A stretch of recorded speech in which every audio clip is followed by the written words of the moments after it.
जहां एक तरफ केंद्र सरकार ने कई सारी चाइनीज ऐप्स को बैन कर दिया और चाइनीज कंपनीज के खिलाफ एक्शन भी लिया, ये कहते हुए कि जो सेंसिटिव डेटा है वो इन ऐप्स के साथ शेयर ना हो, इसे इंश्योर करने के लिए कुछ ऐप्स को बैन करना जरूरी है। वहीं पिछले साल दिसंबर से देखने को ये मिल रहा है कि कई सारी चाइनीज कंपनीज जो इंडिया में भी फंक्शन कर रही हैं, उन कंपनीज के ऊपर टैक्स इवेजन के इल्जाम लग रहे हैं। रिसेंटली अगर बात की जाए तो एक मनी लॉन्ड्रिंग के मामले में एनफोर्समेंट डायरेक्टरेट ने वीवो कंपनी के कई सारे जो वेयर हाउसेज हैं वहां पर रेड की है और ये बताया जा रहा है कि 44 ऐसी जगहें हैं वीवो कंपनी से जुड़ी हुई। वीवो जो कि एक चाइनीज स्मार्टफोन मैन्युफैक्चरिंग कंपनी है, उससे जुड़ी हुई 44 ऐसी जगहों पर एनफोर्समेंट डायरेक्टरेट ने रेड्स की हैं और रिलेटेड भी जो इससे फर्म्स हैं वहां पर भी रेड्स कंडक्ट की गई हैं। मामला ये बताया जा रहा है कि prevention of money laundering act के तहत उसकी जो सेक्शंस है वो इम्पोज करके इन जगहों पर रेड की जा रही है, मालूम करने के लिए कि कहीं ये कंपनीज जो है वो मनी लॉन्ड्रिंग में इन्वॉल्व तो नहीं है।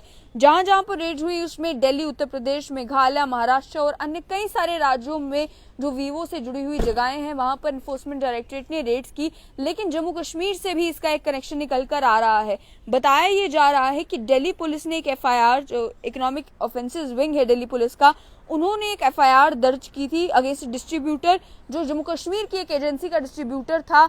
और उस एफआईआर के बुनियाद पर जो है आगे इन्वेस्टिगेशन शुरू हुई और इस इन्वेस्टिगेशन को फिर बाद में एनफोर्समेंट डायरेक्टरेट जो है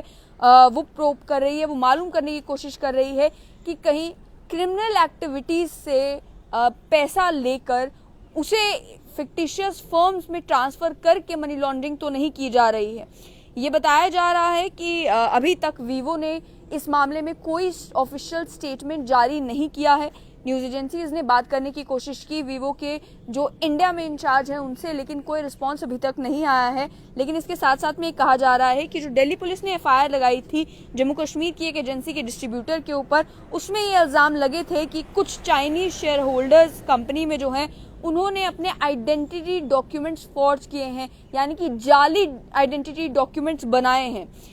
एनफोर्समेंट डायरेक्टरेट का ये कहना है कि ये जो जाली डॉक्यूमेंट्स बनाए गए ये इलीगली जो फंड्स जनरेट किए जा रहे हैं उन्हें लॉन्डर करने के लिए ही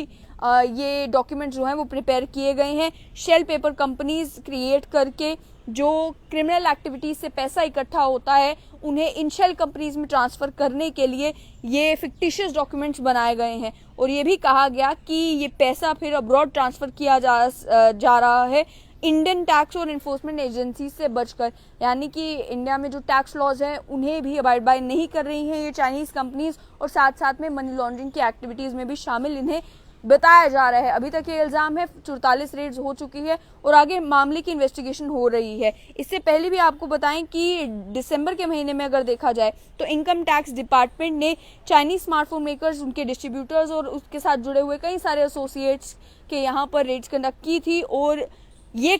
कहा था, उस समय इनकम टैक्स डिपार्टमेंट ने क्लेम किया था कि 6500 करोड़ की ऐसी इनकम है जो कि Indian tax law and regulations की वायलेशन में इकट्ठा की हैं इन सभी कंपनीज ने। इन कंपनीज में अगर मेंशन किया जाए तो इंडिया में काम करने वाली ओप्पो, Xiaomi और अब ये वीवो कंपनी भी, ये 3 कंपनीज बताई जा रही हैं जिनके अगेंस्ट अभी इन्वेस्टिगेशन चल रही हैं। ओप्पो, Xiaomi और अन्य कंपनीज की अगर बात की जाए तो ये कहा जा रहा है कि इन्होंने सेवरल वायलेशंस, कई सारी वायलेशंस की हैं टैक्स इवेड करने के लिए। उसके साथ साथ में दिसंबर के महीने में अगर बताया जाए तो तमिलनाडु में और अन्य कई जगहों पर रेड्स कंडक्ट की गई थी और उससे पहले भी अगर देखा जाए तो अगस्त में भी Chinese telecom equipment manufacturer ZTE के ऑफिस में भी गुरुग्राम में रेड कंडक्ट की गई थी और उनके जो इंडिया के चीफ है उनसे भी सवाल जवाब किए थे IT डिपार्टमेंट ने। इनकम टैक्स डिपार्टमेंट ने ये भी बताया गया कि वहां पर भी इल्जाम यही था कि कई सारी टैक्स वायलेशंस की थी। अभी फिलहाल ED ने रेड्स कंडक्ट की है, आगे जैसे इन्वेस्टिगेशन होगी तो मालूम चलेगा कि क्या मनी लॉन्ड्रिंग हुई है और अगर हुई है तो किस हद तक मामला पहुंचा है। जहां दिसंबर के महीने में जब इनकम टैक्स डिपार्टमेंट ने रेड्स की थी तो उन्होंने बताया था कि 6500 करोड़, इल्जाम में लगाया था 6500 करोड़ रुपए ऐसे हैं जिसे टैक्स इवेड करके जो है इन कंपनीज ने ट्रांसफर किया है। और वहीं अब मनी लॉन्ड्रिंग के क्योंकि इल्जाम लग रहे हैं और जम्मू कश्मीर के साथ भी एक कनेक्शन ढूंढ निकाला है एनफोर्समेंट डायरेक्टरेट ने। आने वाले समय में देखना होगा कि क्या कुछ निकल कर आता है इन्वेस्टिगेशन के बाद।